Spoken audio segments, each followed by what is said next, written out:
টেনশনে পড়ে গেলাম। অষ্টম শ্রেণী থেকে নবম শ্রেণীতে উত্তীর্ণ হয়েছি।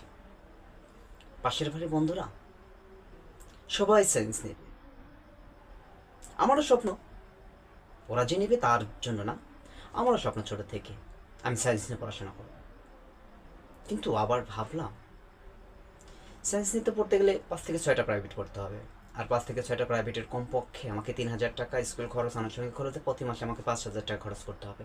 কিন্তু এই 5,000 টাকা বের করার মতো আমার অসম্ভব। কিন্তু আবার যে কমার্স নিতে যাব, কমার্সে তো 2 থেকে 3টা প্রাইভেট পড়তে হবে, সেখানেও তো খরচ। তার চেয়ে বেশ ভালো হারছে, একদম সরল বানালাম, পড়াশোনা করি।